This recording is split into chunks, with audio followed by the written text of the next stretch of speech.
Okay, hello there. So examples part पे start करते हैं। एक मेरे से थोड़ी प्रीवियस सेशन में एक गलती हो गई थी बोलने में, कुछ टर्म मिस कर गया था मैं बोलने में, एंड वो ये कि while solving the factorization method you have to not just consider the number constant only, the constant number only, as in मैंने तुमको बोला था कि कांस्टेंट को एज्यूम करो और उसके फैक्टर्स निकालो। नहीं, कांस्टेंट को पहले तो मल्टीप्लाई करो एक्स स्क्वायर के कोएफिशिएंट के साथ में, एंड उसका जो मल्टीप्लीकेशन का नंबर आएगा उसके फैक्टर्स निकालो। ये मेरे से एक मिस हो गया था बोलना कि you gotta have to multiply with the coefficient of x square, and then whatever the value of the product is, उसके factors आपको निकालना है। and यहाँ पे fortunately it was a big coincidence कि x square का coefficient was 1, so 6 into 1 is 6, and now it is possible for me to find out the factors of 6 after multiplying it with the coefficient of x square, not before that. Directly अगर assume कर लोगे आप तो आपका वो गलत हो जाएगा, डायरेक्टली अज्यूम कर लोगे तो गलत हो जाएगा वो, क्योंकि आने वाले एग्जाम्पल में आपको समझेगा वो क्यों होगा। सो ये मेरे से एक मिस हो गया था। While solving the factorization method आपको एक चीज याद रखना है कि आपको डायरेक्टली कांस्टेंट के फैक्टर्स नहीं निकालने हैं, आपको पहले कांस्टेंट को एक्स स्क्वायर के कोएफिशिएंट के साथ मल्टीप्लाई करना है, एंड देन उसके फैक्टर्स निकालना है। मल्टीप्लिकेशन का जो आंसर आएगा उसके फैक्टर्स आपको निकालना है। That is what you have to do keep that in your mind कि फैक्टराइजेशन मेथड में कांस्टेंट का मल्टीप्लिकेशन एक्स स्क्वायर के कोएफिशिएंट के साथ होगा और फिर उसका फैक्टराइजेशन होगा। ओके, आ जाओ एग्जाम्पल पार्ट पे। 3x square plus 17x plus 20 is equal to 0। अगर आप सिर्फ मेरे को बोलो मैं कि 20 के मेरे को फैक्टर्स निकालने हैं, दो नंबर जिनका एडिशन इज 17, तो 10 2 जा 5 4 जा, और कोई नंबर है मेरे को तो नहीं लग रहा, और एक का भी एडिशन इज नॉट 17, एक का भी नहीं। माइनस माइनस भी ले लो, प्लस माइनस भी ले लो, पर यहाँ पे अपने को क्या चाहिए, दोनों भी प्लस चाहिए, इसलिए इट इज नॉट पॉसिबल। तो क्या करना होता है, आपको हमेशा याद रखेंगे कि 20 का पहले 3 के साथ मल्टीप्लिकेशन कीजिए तो ये आया 60। अब 60 के फैक्टर्स इस हिसाब से कि इट विल गिव यू 17। सो पहला फैक्टर तो हो गया 20 इंटू 3, दूसरा हो गया -20 इंटू -3, और क्या होता है 12 इंटू 5 -12 इंटू -5। अब यहां पे आप देखोगे तो 20 इंटू 3 का मल्टीप्लीकेशन प्लस 60 मिल रहा है, वेरी गुड, पर एडिशन क्या मिल रहा है 23। अपने को तो 17 चाहिए, मतलब ये अपना रूट नहीं है। अगेन इसका मल्टीप्लीकेशन इज पॉजिटिव 60, ओके, लेकिन इनका एडिशन क्या हो रहा है -23। Again this is not why required, I require is 17। Again इन दोनों का मल्टीप्लीकेशन इज प्लस 60, लेकिन addition is -17, that is not what I require. लेकिन इसका मल्टीप्लिकेशन इज 60 एंड इनका addition is 17, that is what I require. So my roots are 12 and 5, 12 and 5। So अब मैंने इसको नीचे लिख रखा है थोड़ा। सो अब एक मिनट पहले मेरे को इसको मिटाने दो, क्योंकि ये डायरेक्टली मेरे को तुमको यहाँ पे नहीं बताना है, लेकिन नहीं जाना मेरे को डायरेक्टली इस पे। ओके, सो अब देखो मैंने तुमको प्रीवियस सेशन में बोला था कि अगर आपको ये दोनों नंबर मिल गए तो इट इज योर रूट, और आपको पता चल गया कि आपकी रूट 12 और 5 आ गए। लेकिन ये पॉसिबल तब होता है जब आपका coefficient of x square is 1, आपका coefficient of x square is 1। लेकिन क्योंकि आपका यहाँ पे coefficient of x square is not 1, आप डायरेक्टली 12 और 5 को आपका रूट जाहिर नहीं कर सकते, गलत बात।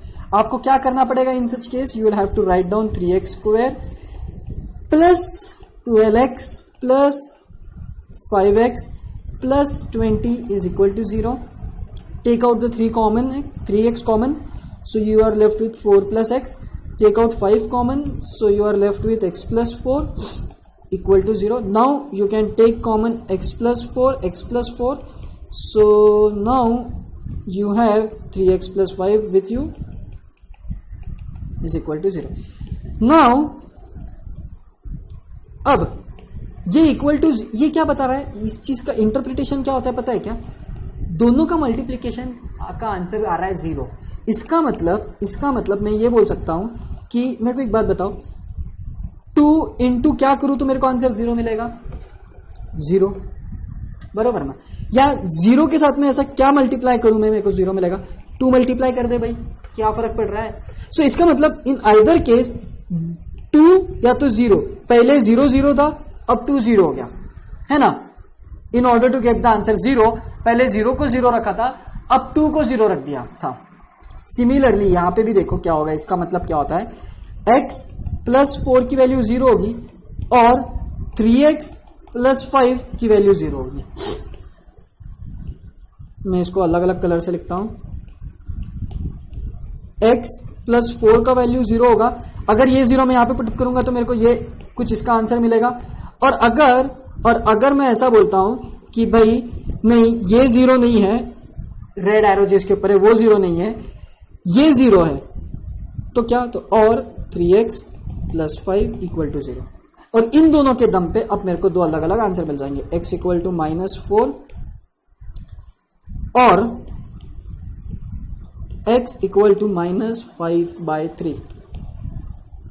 अब आप देखो क्या कितना फर्क था, फैक्टर्स थे वो, रूट्स नहीं थे वो, फैक्टर्स थे वो, रूट्स नहीं थे वो, एग्जैक्टली और अगर आपको इसको शॉर्ट में लिखना है, अगर आपको इसको शॉर्ट में लिखना है तो आपको इस हिसाब से लिखना पड़ेगा, फिर 3x minus 12। So if you want to write directly तो यहां पे आप लिख सकते हो 3x minus 12 and here you can write 3x minus plus 5, not 12, plus 5, not minus. Minus तो तब आता है जब नेगेटिव नंबर रहेगा। सो यहां पे फिर आपको डायरेक्टली मिल जाएगा -12/3, तो यहां पे आपका -4 आ गया और यहां पे आपका जाएगा -5/3। If you want to consider it directly, so आपका डायरेक्टली आंसर अभी 12 नहीं होगा, तो आपका डायरेक्टली अभी आंसर कैसा होगा, 3x प्लस 12 एंड यहां पे होगा 3x plus 5। So this is how you calculate the roots of the quadratic equation. अब आपका एक टास्क मैं आपको दे देता हूं कि it's just simple to use this formula. आप ये फॉर्मूला से भी आंसर निकालो, आपका आंसर आ जाएगा। Okay, so yes this was the question, very simple. अब आ जाते हैं, ओह यार ये तो क्वेश्चन तो हमने पिछले सेशन में कर रखा है, डन ओके। बट अगर थोड़ा चेंज कर देते इसको, चलो थोड़ा चेंज कर देते, इसको अपने को सॉल्व करना है, अगर समझो फॉर एग्जाम्पल इसको अगर मेरे को सॉल्व करना है तो I will consider it at this over ये 12 और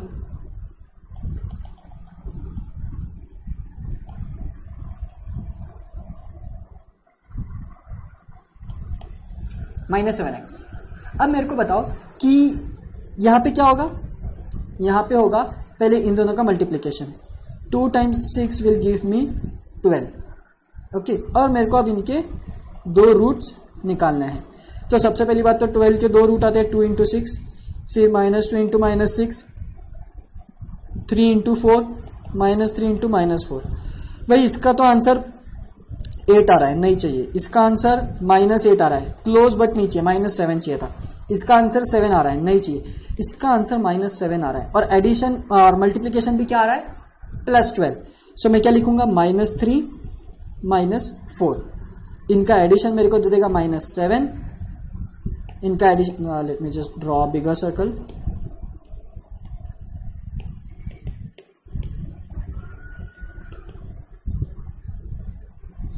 अब मेरे को अगर डायरेक्टली आंसर लिखना है तो 2x - 3 एंड 2x - 4, जैसा मैंने यहां पे कंसिडर किया था, 3x - 12 +12 एंड 3x + 5। डायरेक्टली मेरे फैक्टर्स आ गए और ये फैक्टर रहते, देखो यहां पे भी, ये देखो 3x + 5 एक फैक्टर था और यहां पे से बस अगर मैं 3 कॉमन निकाल लूं तो it is one and the same thing. 3x + 12 बोलना क्या और x + 4 बोलना क्या, they are one and the same thing. क्योंकि इक्वल टू 0 रहता है तो 3 कॉमन निकालोगे तो 3 उधर जाएगा तो 0 में 0 ही मिल जाएगा, 0 में मिलके 0 हो जाएगा वो। सो एनीवेज, सो डायरेक्टली मेरे को रूट्स क्या मिल रहे हैं यहाँ पे, x = 3/2 एंड x = 2, क्योंकि इक्वल टू 0 ही होता है वो। ये तो अपने को पता ही है कि 0 से इक्वेट करना पड़ेगा इसको, and that's it, that is the answer in front of you. अब ये आपका टास्क है कि आप उसको बाकायदा एक्सटेंड करके लिखो, एक्सटेंड करके लिखो और उससे आंसर निकालो। And again x equal to minus B plus minus under root B square minus 4ac upon twice A से भी आंसर निकालो एंड चेक वेदर आपको ये दोनों आंसर मिलते हैं कि नहीं। ओके, सो आगे अपन चल के एक दो एग्जांपल और देखेंगे नेक्स्ट सेशन में, बट आज के लिए इतना ही काफी। मेरे को बस आपको ये फैक्टराइजेशन मेथड के ऊपर और अच्छे से बात करवानी, चर्चा करवानी थी और आपको एक उसमें घुल मिलाना था आपको कि like how do you solve the quadratic equation. So okay guys, that's it from me, thank you.